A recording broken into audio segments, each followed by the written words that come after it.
We, the Defense Department, are being called upon to do more everywhere. I mean, look at the last 6 months where we now are involved where we weren't 6 months ago, and our budget continues to be cut.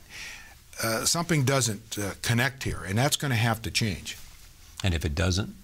Well, if it doesn't, we will not have the resources to meet the challenges internationally. We won't have the readiness, we won't have the capability, we won't have the long-term investments that this institution requires to stay ahead of everybody else, as we have since World War II, with a technological edge, with the ability to continue to recruit and retain the best people. And more sequestration would be devastating. Devastating. If this continues, all the chiefs, the Joint Chiefs, have said this clearly, plainly. I've said it. General Dempsey said it, all our leaders of our institutions, that we will cut so deeply into readiness and to our ability to carry out our missions, and it will have a direct impact on every facet of our security. It can't help but.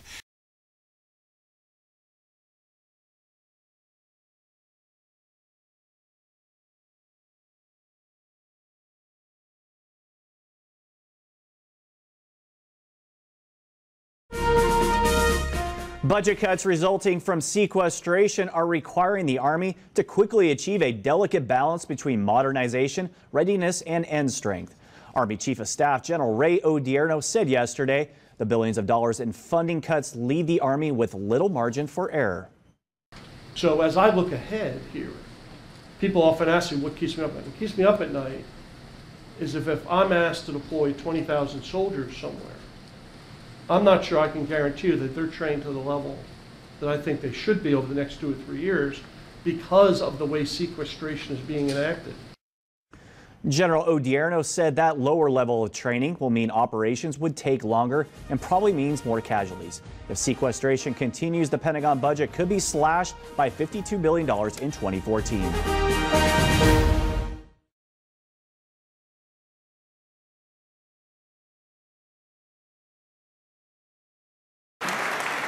Now, I want every New Jersey citizen to remember just how different things were before we arrived.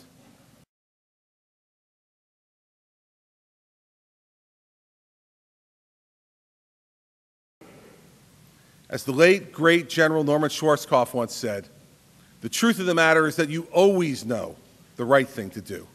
The hard part is doing it.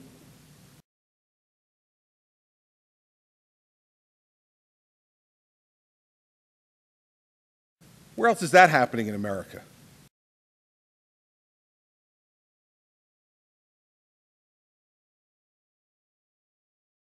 Do you know, Mark Twain once joked, always do right. It will gratify some and astonish the rest.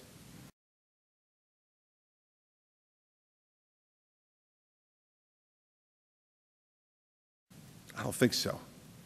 Our approach has been to stand up and say what we believe in, to plant our feet on the ground and hold fast to our principles, to fight for what you believe in.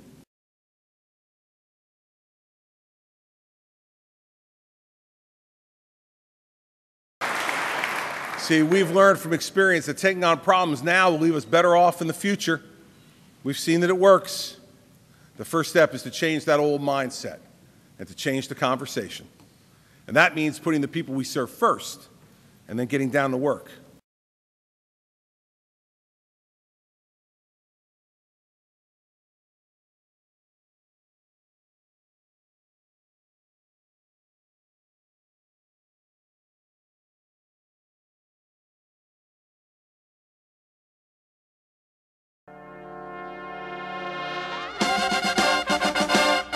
What goes up must come down.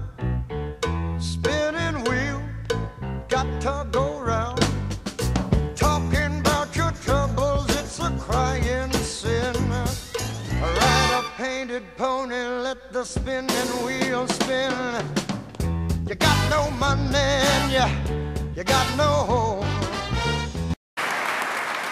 Fiscal discipline, what was needed in this state. Fiscal discipline, what was lacking in the 4 years before I came here.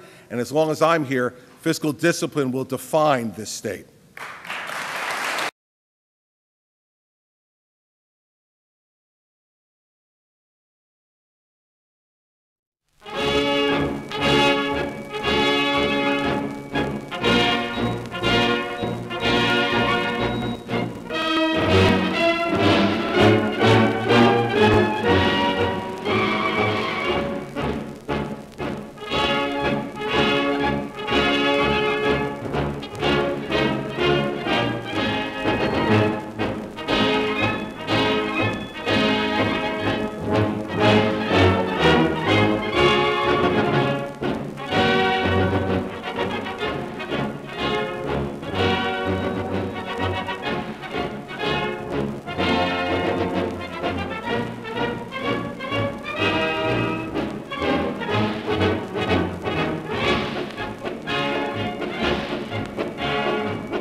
to find the answer instead of keeping the issue.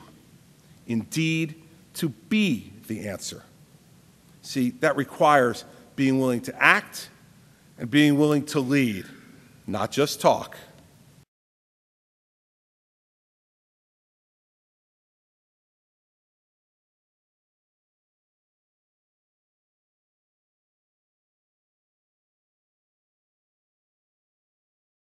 See, this is what happens when you have a government that tells people the truth, that makes the hard choices, and that actually manages our government.